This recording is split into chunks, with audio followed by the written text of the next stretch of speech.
Welcome to another SQUID Sample Deep Dive, the third in our series of in-depth explorations of the SQUID sample's deeper and more creative uses. In this video we'll explore several new additions to the SQUID, including the new Axon CV input expander, as well as recent firmware additions such as filters, pitch quantizers and output rerouting. Upcoming patches include sound design of synthesized drums, polyphonic playback from a live monophonic source, sequencing using extend record mode, building multi-stage envelopes using several channels of sampled CV, and exploring stereo operation.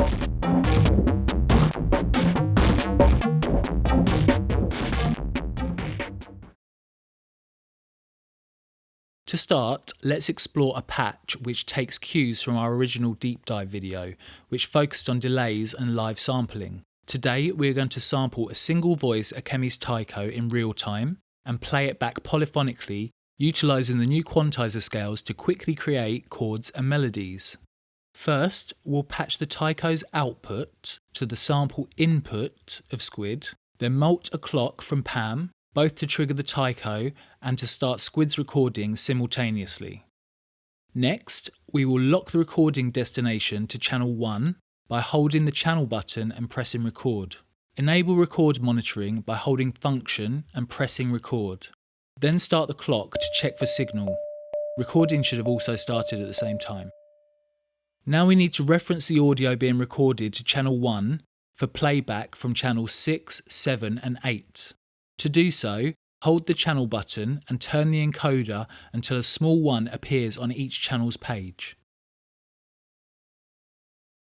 Now we can turn off record monitoring and patch 3 outputs from PAM to trigger the 3 channels.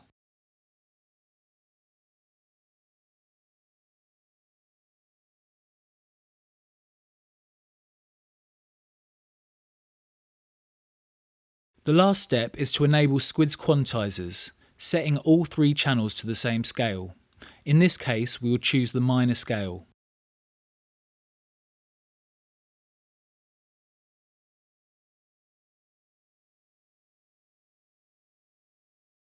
Once the setup is complete, we can start playback. Remember, we have turned off record monitoring and are only hearing 3 copies of the live sampled taiko. Let's tune each channel to create a chord, noting that they are locked in harmony via the quantizers.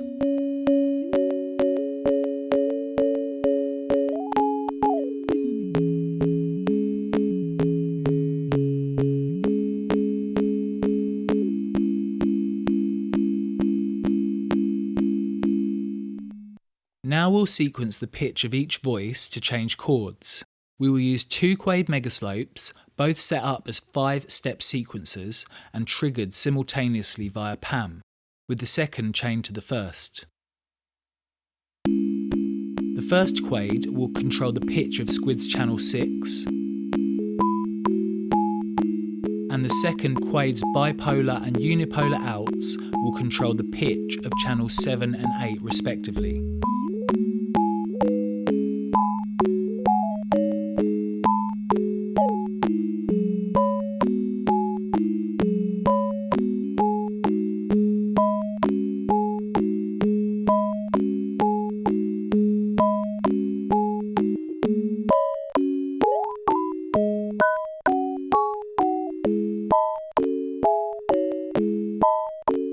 Due to continuous recording and synchronized playback, we can adjust parameters on the taiko and hear a real-time change in the polyphonic playback.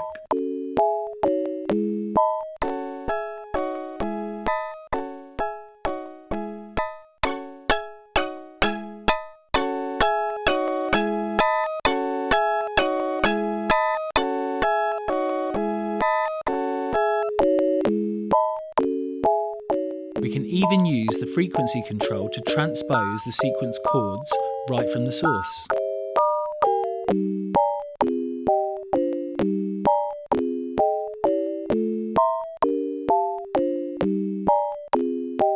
Let's patch an attenuated and quantized square wave from PAM to jump between 2 pitches on the taiko.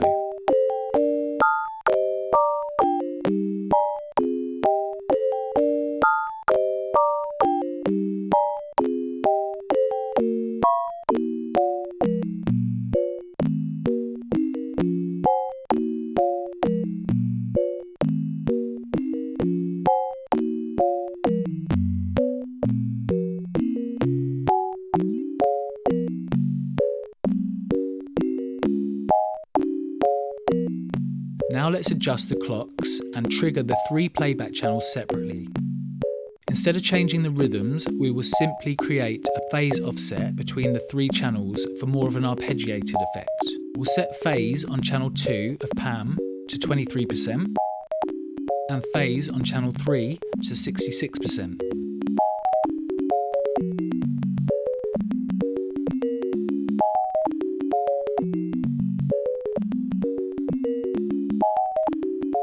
Using the pitch offset controls, the melodies can be transposed to taste.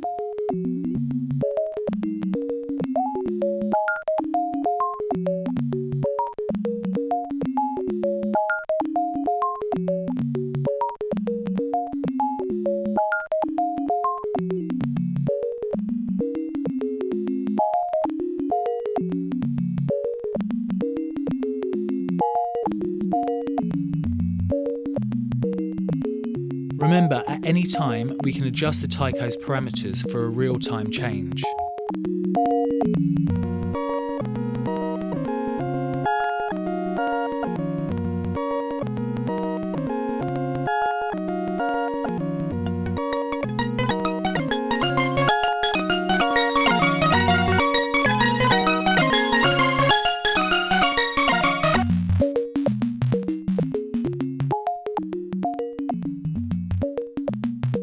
Now that we have a nice feel, let's begin to build up a simple beat.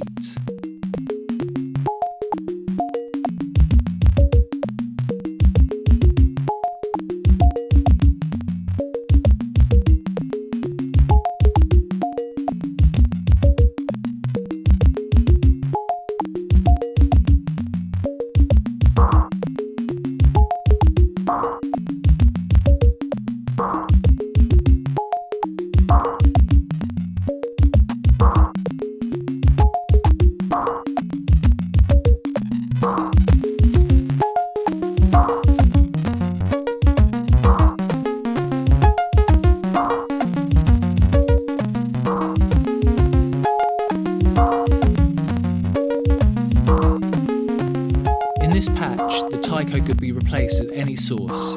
Even sound generators without pitch tracking are going to work due to the SQUID's channels handling the pitch changes.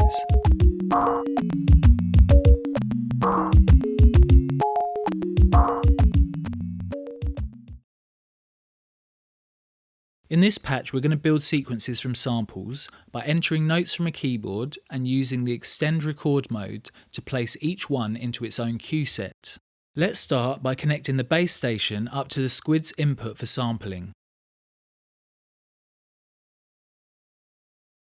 To synchronize recording to the key presses, we will connect MIDI out of the base station to the MIDI. Now we'll enable record monitoring to check our signal by holding function and pressing record.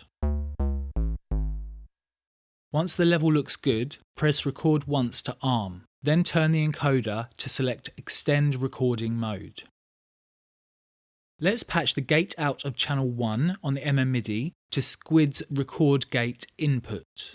When a key is pressed, recording will start, then stop once the key is released. Each new instance of recording will be placed in its own new cue set. Let's record the series of notes, making sure to let up after each key press.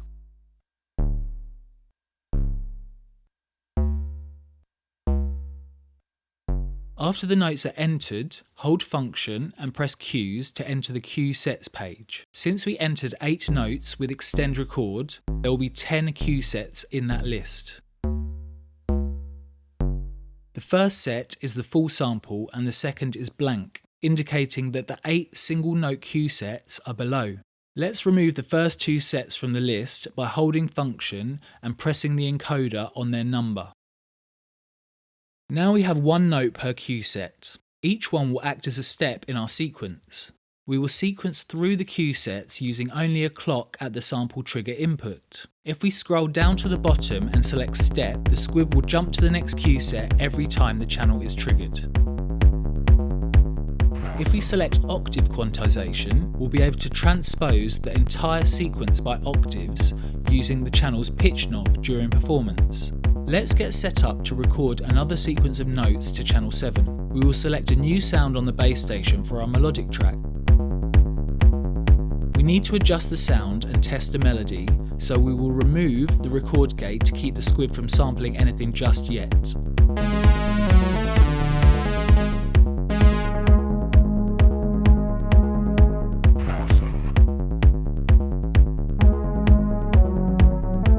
The sound and melody are ready, so we can repatch the keyboard gate output to the record gate input and ARM recording. Remember to record in extend mode. Just like before, each note is recorded to a new cue set, with the duration of each recording controlled by the length of the key press.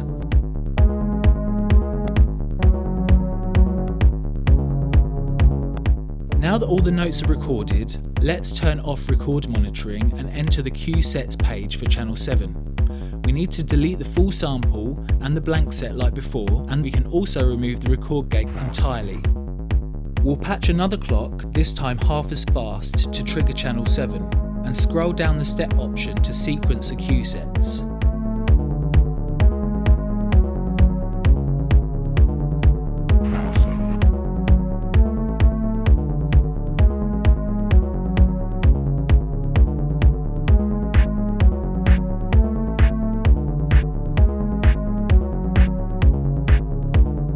Let's make use of the bassline's octave transposition.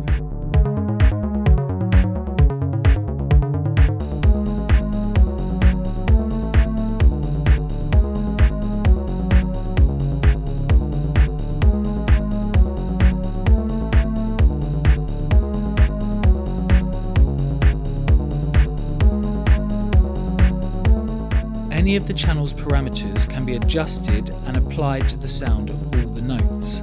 Let's add a high-pass filter to the bassline.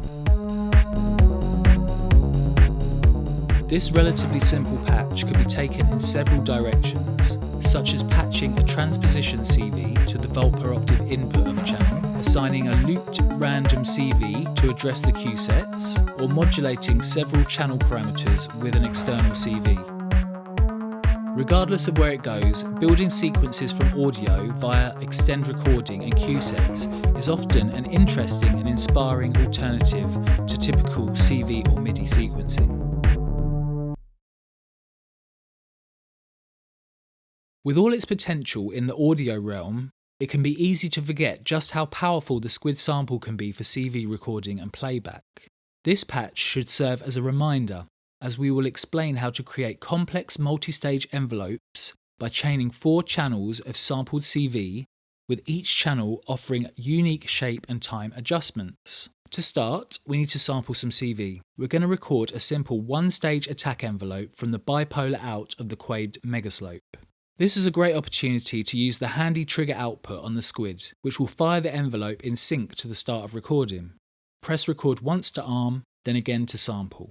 If we take a look at the sample data, we can see that a single stage attack envelope has been recorded. Let's repatch a fast sine wave LFO from PAM to the sample input and move to channel 2 for recording. Again, press record once to ARM and again to sample. By going to the cues page and zooming in, we can see the sine LFO recorded to channel 2.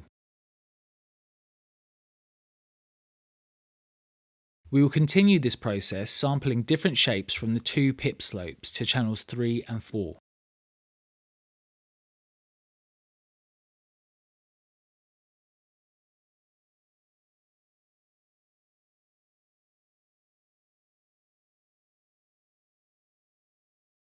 Now that the first 4 channels contain CV, we can unpatch from the record input and begin to design a complex envelope. We will start by patching the SQUID's 1 and 2 pair output to the castle's operator 1 level. Let's move back to channel 1 and set the castle to drone by bringing up the level of operator 2. This will make it easier to audition the modulation. We can play a channel's sample at any time by pushing the encoder. Let's shorten the end time to just before the end of the sampled CV. To zoom, hold function and turn the encoder. That is a good starting place for the first envelope stage. Let's move on to channel 2. This is the sine LFO recorded from PAM. First we'll adjust the end time and shorten its overall length.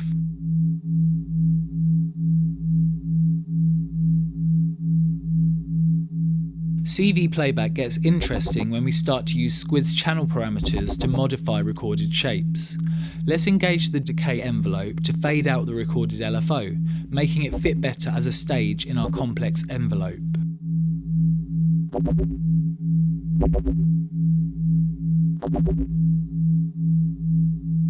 Now we'll move on to channel 3. To ultimately make all 4 channels act as a single envelope, it is necessary that they all share an output. Utilising a recent addition to the firmware, which allows channel outputs to be reassigned, we can move channels 3 and 4 to come from the 1 and 2 output as well. To do so, hold function and press quality from the channel page. A small 1 and 2 will appear, indicating channel 3's output has been moved to 1 and 2. Let's quickly adjust the endpoint of the sample and move on to channel 4. Again, we will need to use the function plus quality button combo to move the output of channel 4 to our mix at the 1 and 2 output. Let's modify this CV a little more by turning on loop and shortening both start and end times from the cues page.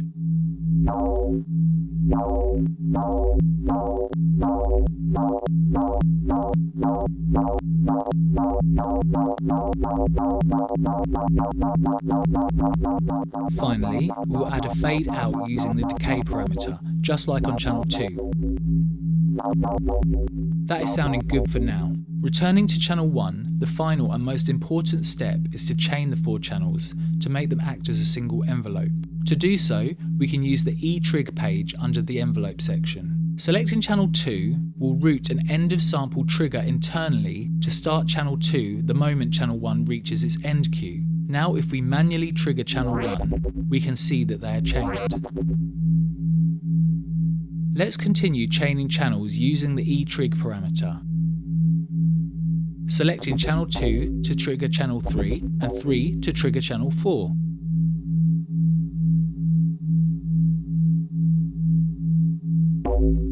Stage 3 is slightly long, so we'll adjust the sample's end time, which in turn will change when the 4th stage begins.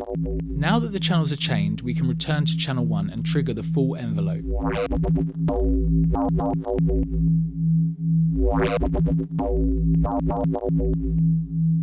Let's patch a gate to trigger the envelope, as well as a pitch sequence to the castle.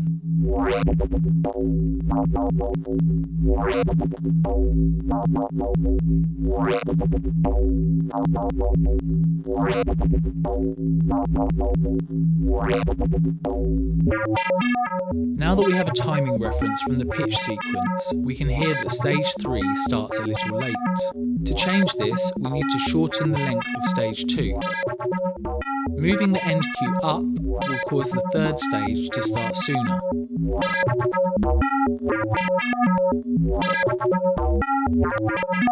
It is easy to match the timing up by ear with the sequence playing. There are loads of parameters to experiment with. Let's lengthen stage 3, which will in turn delay the start of stage 4.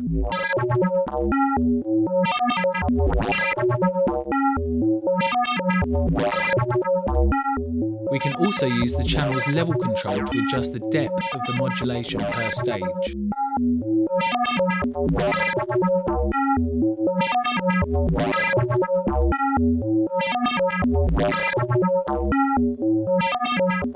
Let's speed up the playback of stage 4 and change its loop size with the end cue.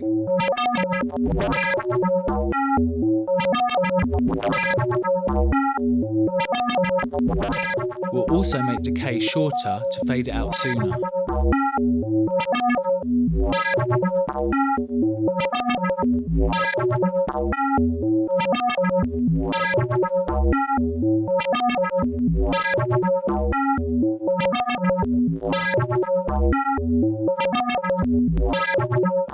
The speed parameter is very useful to change stage length without changing the shape of the CV. By holding function while adjusting speed, a BPM display appears if the sample's playback time is equal to 300 BPM or lower. This also allows speed to be adjusted in finer increments.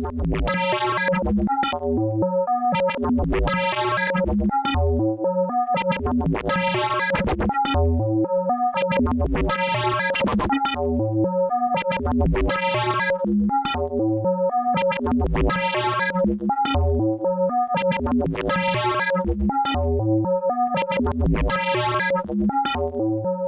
parameter to experiment with is bits. When lowering bit depth on sampled CV, stair stepping is introduced, causing smooth curves to become jagged.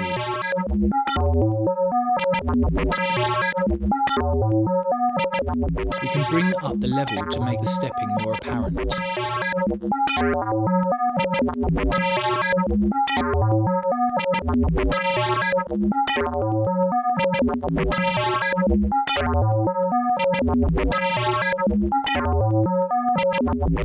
Finally, let's reverse the CV sample on channel 4, then adjust the end time to give the curve a sharp attack, also speeding up its loop rate.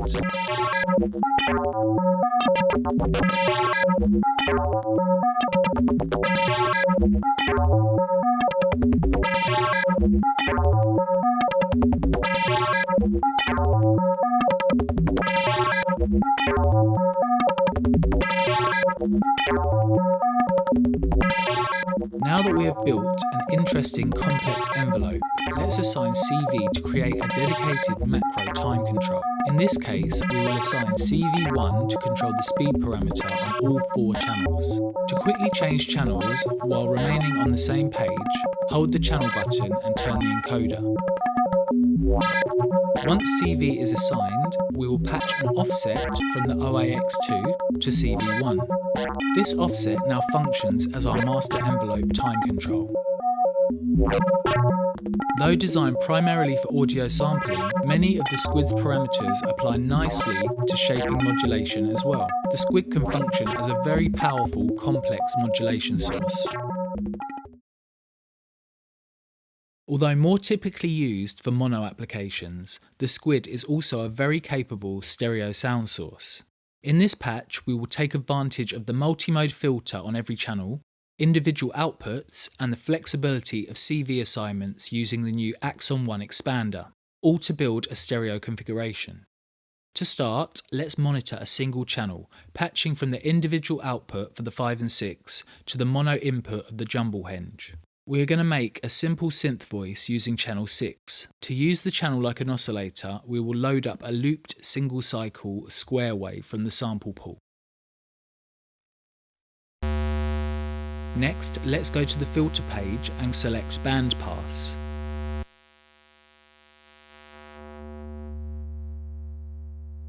Let's patch up the pip slope to control the filter cutoff. We will trigger pip from the first channel of PAM and run the output through a channel of an OAX2 for scaling. Pressing the CV4 button on the frequency page will assign it to the cutoff. As we bring up the attenuator, we can hear the filter start to respond. Though we have a dedicated hardware attenuator, let's set a maximum modulation level using the SQUID's built-in attenuation. Hold function and press CV assign 4 to access the attenuator for the assignment. By pressing the assign button again, we can add a slight offset as well, helping to fine-tune the specific frequency range covered by the bandpass filter. Next, we'll patch a pitch sequence from channel 4 of PAM. We will run the CV through the mult since we will be needing a duplicate of the sequence later on.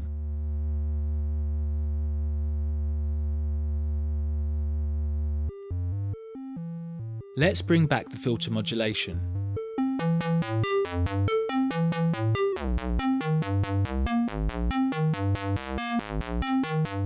Now that we have designed a basic mono synth voice, let's duplicate it to work in stereo.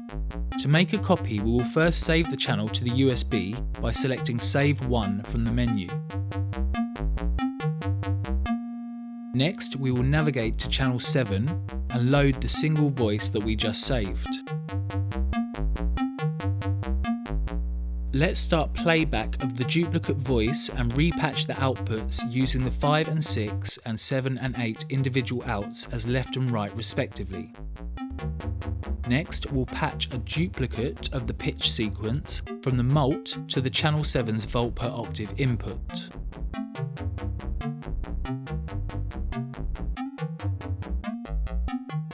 We will use the offset to set the pitch to an octave below.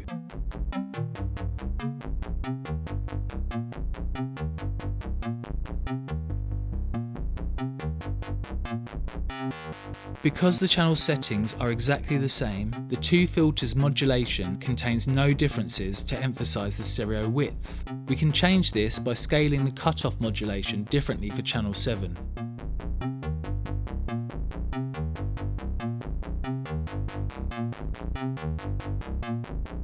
We will also bring up the resonance on both filters, which helps emphasise their differences.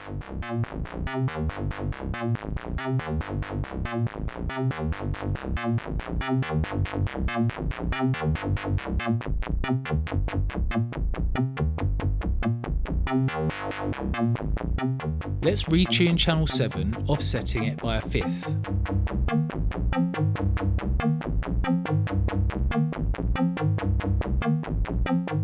Now we will set a chopped up break in stereo using a similar method.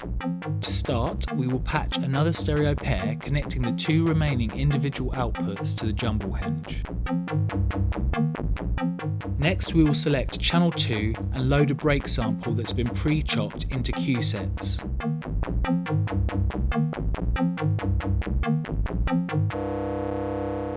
Q set address is set to random, so all we need to do is patch a trigger to get the break playing.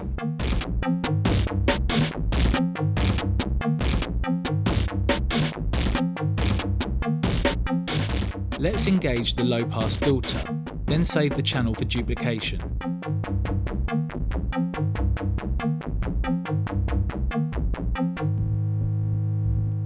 Now that the break channel is saved, we can load up a duplicate of it to channel 3.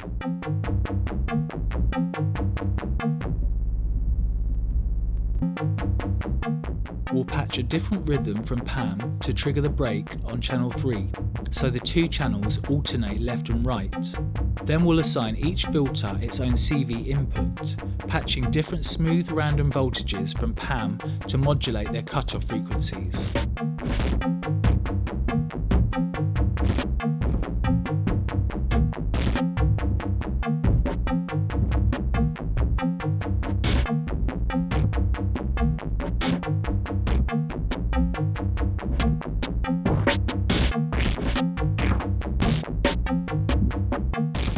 Let's use the attenuation and offset for each CV assignment to lower the range of filters from open to close.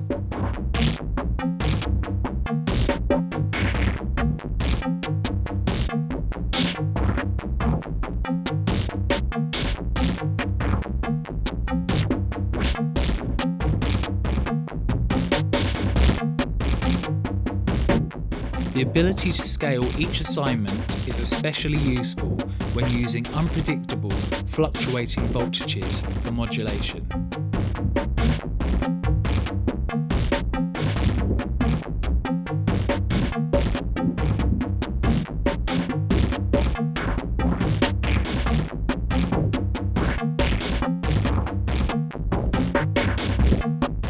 Returning to the synth voice, we can perform changes with the OAX2, using the attenuator for envelope amount and the offset as a stereo cutoff control.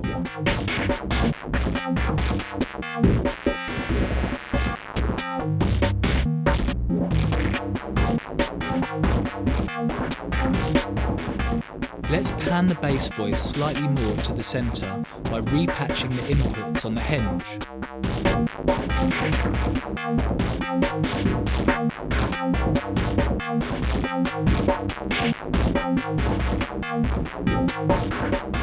One of the many advantages to assignable CV inputs is the ability to mix modulation sources per destination. Let's use the Quade Megaslope in 5-step sequencer mode for additional cutoff modulation to the synth voice.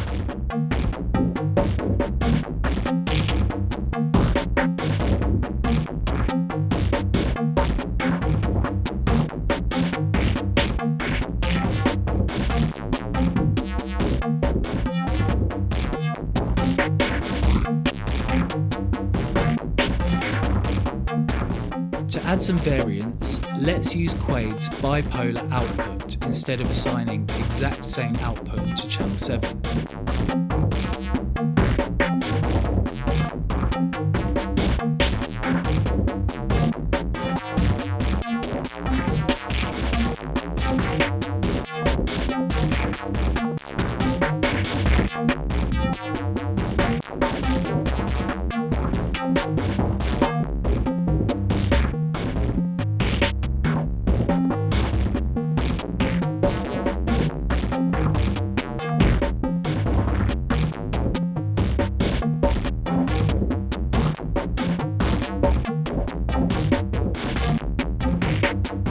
Finally, we will add a resonance control using the offset from the remaining half of the ALM022. In this case, we will assign CV2 to both channels so the resonance level matches between filters.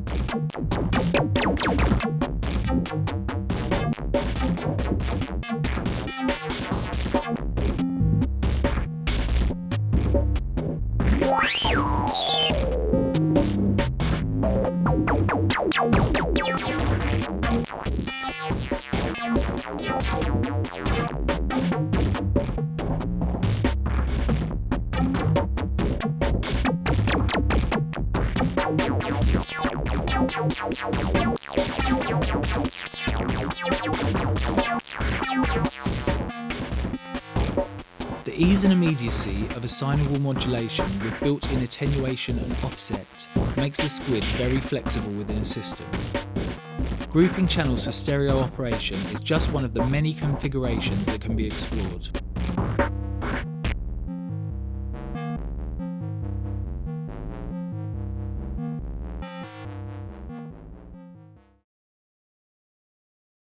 The SQUID, being a multi-channel sampler, is often used with more static sounds recorded from various drum machines or synthesizers. However, due to the synth voice style architecture of every channel, it is easy to treat the SQUID more like a drum synthesizer with real-time control over the sounds. Here we will take advantage of the 7 assignable CV inputs which are now available when using the Axon 1 expander.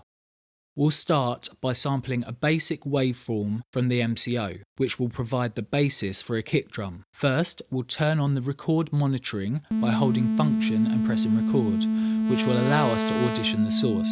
We'll choose a triangle wave and lower the bass pitch to somewhere within the range of a kick drum. Let's hit record twice to sample. We only need a short amount of audio here. Once recorded, we can disable record monitoring and remove the connection. Let's go to the loop page and set the channel to standard loop playback, engaging playback with the encoder.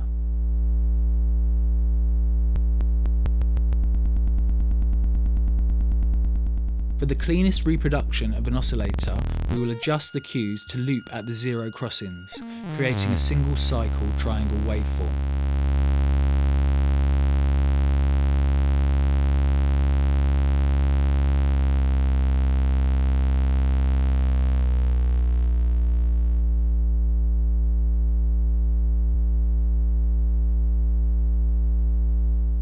Let's patch from the 1 and 2 individual output to the jumble henge. Next we will patch a gate pattern from channel 1 of PAM to trigger the left SQUID. Then take the bipolar out to the topmost Axon CV input and assign it to the speed parameter.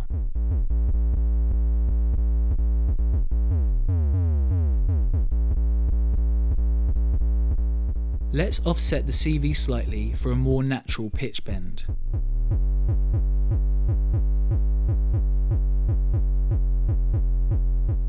Now let's assign another CV to the level parameter so it acts like a VCA.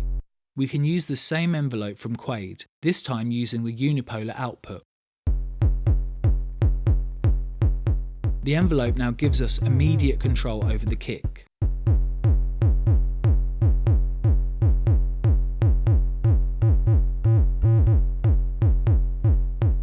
Finally, let's use a little trick to enhance the low end, engaging the high pass filter and using the resonance as a bass boost. We can adjust resonance while remaining on the frequency page by holding function and turning the encoder. Notice a small res window pops up. Next, we will lower the cutoff frequency until it is roughly around the fundamental of the kick. This works as a subtle boost to the lows, with the resonant amount setting the gain.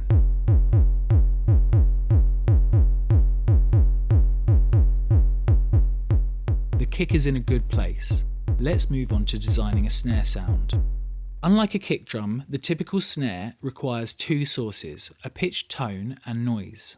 First, we will focus on the pitched portion. Let's move to channel 2 and connect the castle for sampling.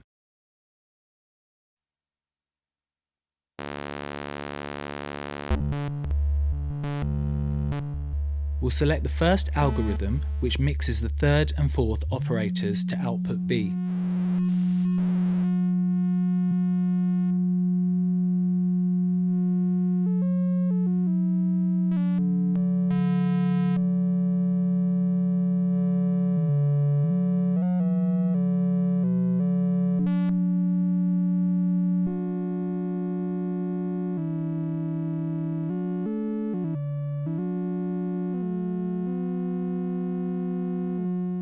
A mellow, warmer sound should work well for the snare tone, and using two pitches will add body to the sound. Let's sample a short piece of audio like before.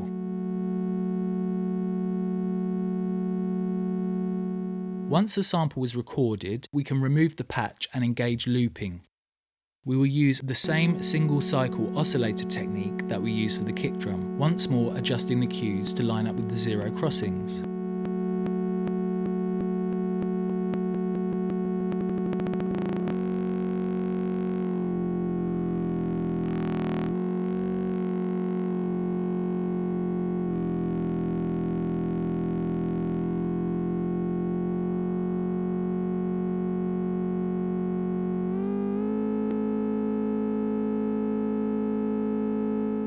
Next, we'll patch up the second quade megaslope, triggering it from PAM and assigning it to the level of our snare tone.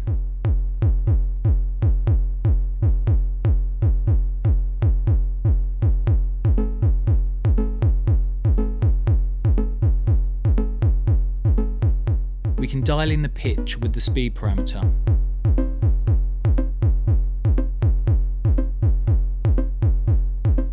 That's a good place to leave it. Now let's make the noise portion. Moving to channel 3, we'll select the MCO, which can function as a digital noise source. Again, we will have to sample a very small portion of the noise and set the channel to loop.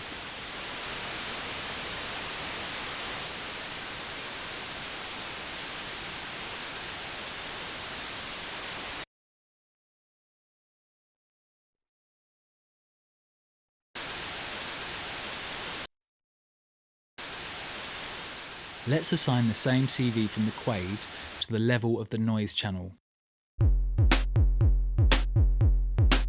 The mix is a bit off between them, so we will attenuate the level CV on the noise channel to lower its volume. Remember, holding function and pressing the CV assign button opens the scaler page for each assignment. Adjusting the decay time and slope on the quade will help to create a more natural snare sound.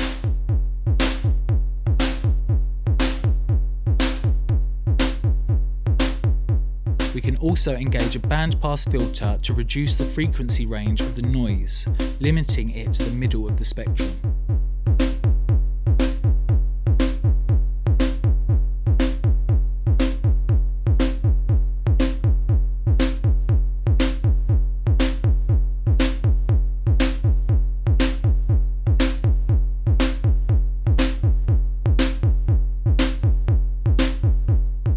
Now that we've designed a basic snare sound, we can get a little more creative with it. Let's repatch the gate, duplicating it with the mult and patching the copy to trigger a pip slope simultaneously with quade. We'll connect the pip slope to the CV4 input and reassign it to control the noise level, removing the envelope from quade. This provides us with separate snare tone and noise envelopes to dial in a nicer snare sound. Of course, we will attenuate the CV going to level to avoid clipping.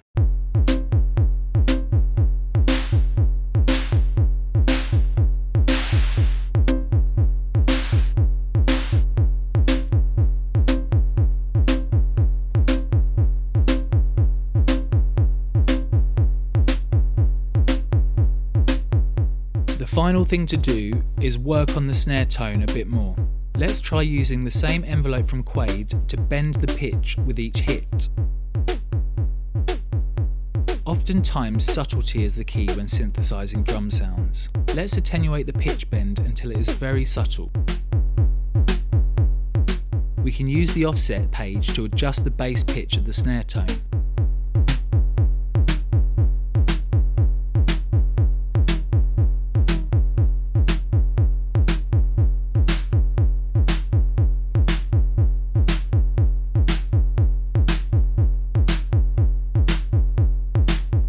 Finally, let's move the snare to its own output to keep the mix organised. Notice the tone channel is paired with the kick. Holding function and pressing quality will move channel 2 to the 3 and 4 output, correctly pairing it with the noise channel.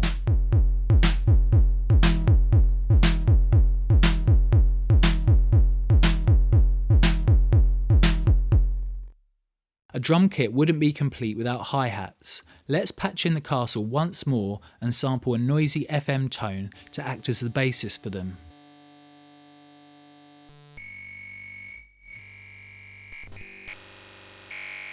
Selecting detuned unison with the chord control gives the sound a more ringing cymbal-like quality.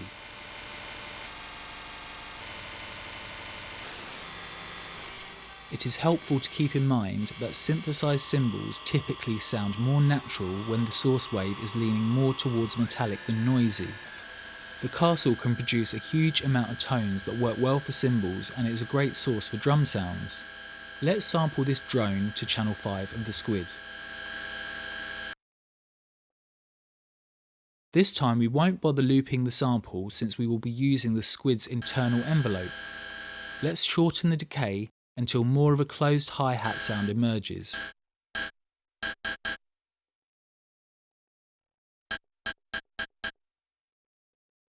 We can adjust the pitch and engage the high-pass filter to help thin out the sound.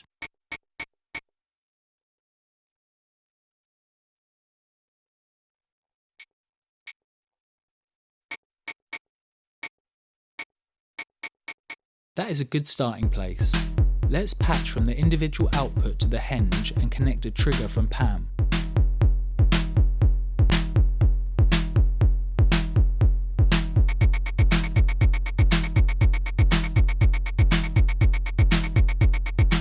If decay is at maximum and we need to make the sound even shorter, we can adjust the end cue of the sample. Now there is a good range between open and closed hi-hat sounds when the decay is adjusted. Let's treat this synthesized hi-hat like an acoustic one, modulating decay as if it was a foot pedal opening and closing a pair of hi-hats. We'll assign CV1 to the decay control. Before patching any modulation, let's use the offset to close the hi-hat back up, then return to the attenuator page to dial in a negative value. If we patch an offbeat gate from PAM, the hi-hat will open each time the gate is high.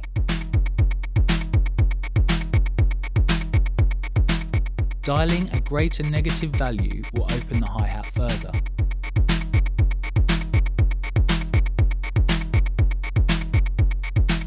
Let's experiment with various parameters to see how they affect the tonality of our hi-hat sound.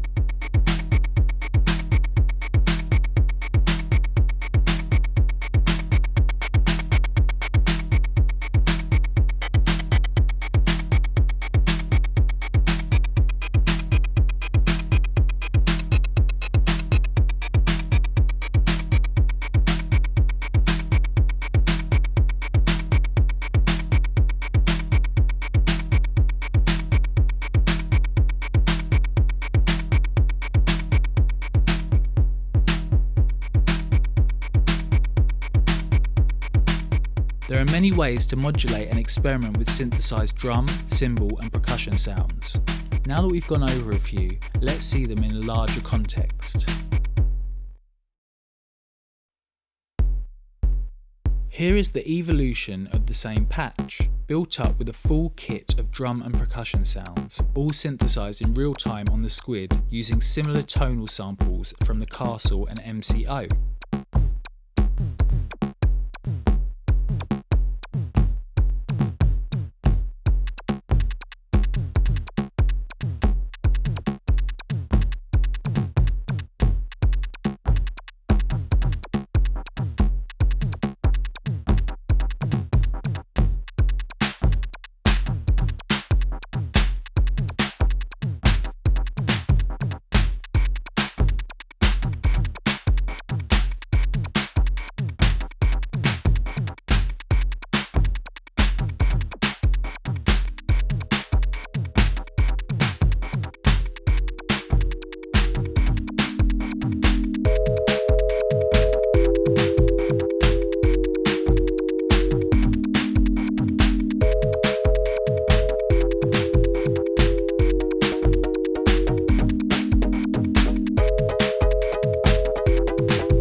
sounds are all synthesized, we can perform real-time changes with the envelopes, giving this patch a nice organic quality and lack of repetition.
Thanks for watching our third video in the SQUID Sample Deep Dive series, where we explore the module's deeper and more creative uses. We are still finding new ways to use it ourselves, and as always we encourage you to experiment with new techniques and ideas to inspire enjoyable music making. If you enjoyed this video, have a look at our other content on the ALM TV YouTube channel. Subscribe to stay up to date and follow us on Instagram for new product announcements, patch tips and exclusive merch.